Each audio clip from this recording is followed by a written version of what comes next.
नमस्कार। भारतीय संविधान के इस शानदार एक्सप्लेनर में आपका स्वागत है। आज हम बिना समय बर्बाद किए सीधे उन 12 अनुसूचियों यानी शेड्यूल्स के गहरे डिटेल्स को डिकोड करने वाले हैं जो हमारे पूरे देश के सिस्टम की रीढ़ हैं।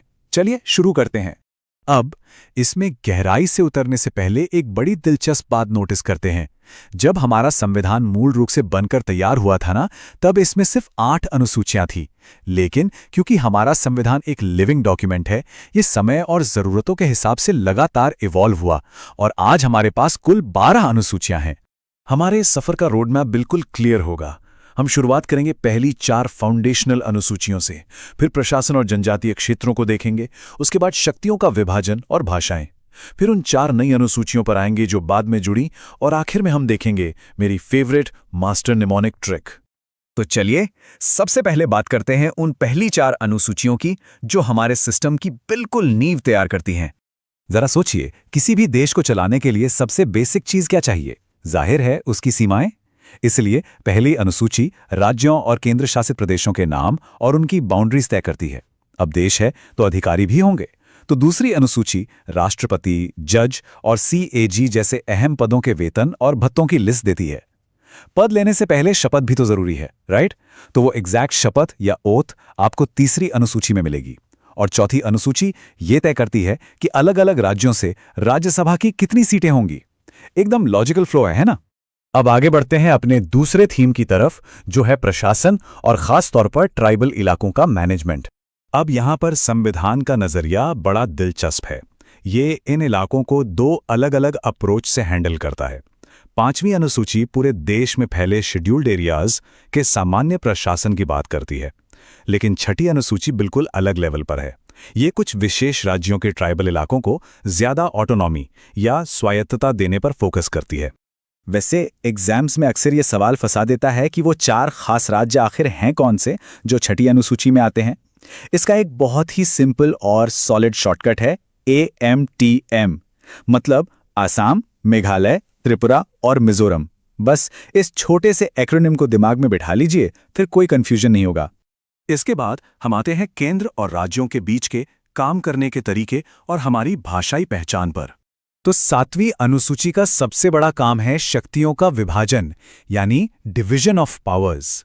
ये बहुत ही सफाई से 3 लिस्ट में बटा हुआ है। पहली है यूनियन लिस्ट, जिस पर सिर्फ केंद्र का कंट्रोल है, जैसे कि रक्षा या डिफेंस।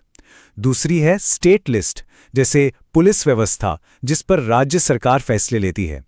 और तीसरी है कंकरेंट लिस्ट, जैसे एजुकेशन, जिस पर केंद्र और राज्य दोनों मिलकर काम करते हैं। ये एक परफेक्ट बैलेंस बनाने की कोशिश है। इसके ठीक बाद आती है 8वीं अनुसूची। इसमें हमारी आधिकारिक रूप से मान्यता प्राप्त 22 भाषाओं की पूरी लिस्ट दी गई है।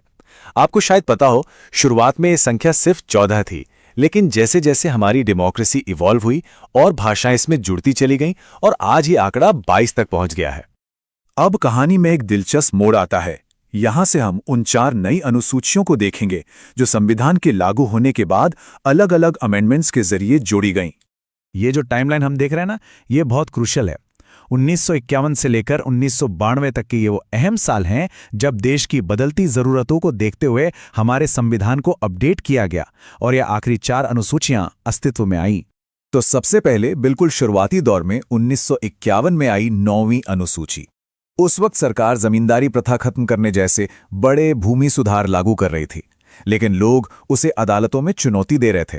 तो इस अनुसूची को इसलिए लाया गया ताकि ऐसे कानूनों को एक तरह का प्रोटेक्शन शील्ड दिया जा सके और कोई उन्हें कोर्ट में ना घसीट सके। फिर एक लंबा गैप आया और 1985 में 10वीं अनुसूची जोड़ी गई।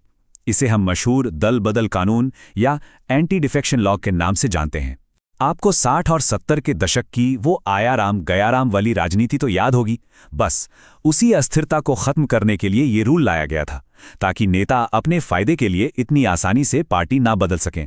वाकई ये एक गेम चेंजर साबित हुआ। और आखिर में 1992 का वो ऐतिहासिक साल, जब पावर को बिल्कुल ग्रास रूट्स यानी जमीनी स्तर तक ले जाने के लिए 2 बड़े अमेंडमेंट्स हुए। 11वीं अनुसूची ने गांव की पंचायतों को 29 विषयों पर काम करने की ताकत दी, जबकि 12वीं अनुसूची ने शहरों की नगर पालिकाओं को 18 विषयों की जिम्मेदारी सौंप दी। ये असल मायने में शक्तियों का विकेंद्रीकरण था। चलिए अब उस चीज की बात करते हैं जिसका हम सबको इंतजार था।